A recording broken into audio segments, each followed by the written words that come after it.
खुलुमबाय बड'लेण्ड निउज 24 आव नोंथांमोनखौ बरायबाय। दिनै 30 जुलाइ हाई स्कुल आरो हाई माद्रासा जोबथा आनजादनि फिथाइखौ फुंनि 11 रिंगायाव फोसावनाय जागोन।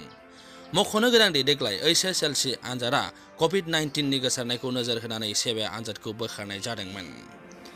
हाई स्कुल आरो हाई माद्रासा जोबथा आनजादाव देग्लाय सा 4,39,828 फरायसा फरायसुलिफोर दङ। सेबानि बेन्दोङाव गासै गं 7,301 फरायसालिफोर दङ।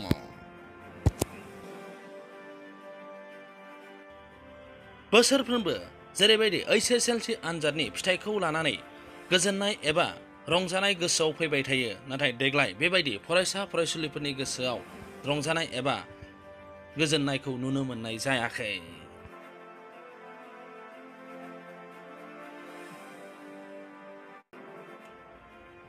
दिनै फुंनि 11 रिंगायाव फरायसा फरायसुलिफ्रा वेबसाइट आरो मबाइल एपनि जोहै मार्कशीटफोरखौ डिजिटेल फर्मेटआव डाउनलड खालामनानै लानो हागोन।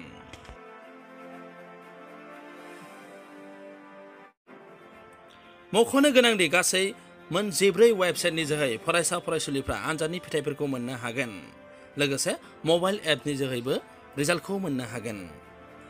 वेबसाइटफोरा जादों sebaonline.org, www.sebaresults.in, resultsasam.nic.in, www.results.shiksha, www.assam.shiksha, www.assamonline.in, www.indiaresults.com, examnet.com, www.school9.com, assamjobalert.com, assamresults.in, resultsnet, anycareers.com आरो www.jagoranjos.com।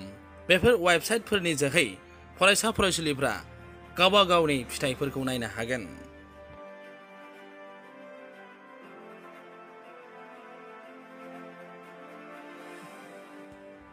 मख'नो गोनांदि गाबोन 30 जुलाइ खालाराव हाई सेकेन्डारि जोबथा आनजादनि फिथाइखौ फुंनि 9 रिंगानिफ्राय वेबसाइटनि जोहै फोसावनाय जागोन।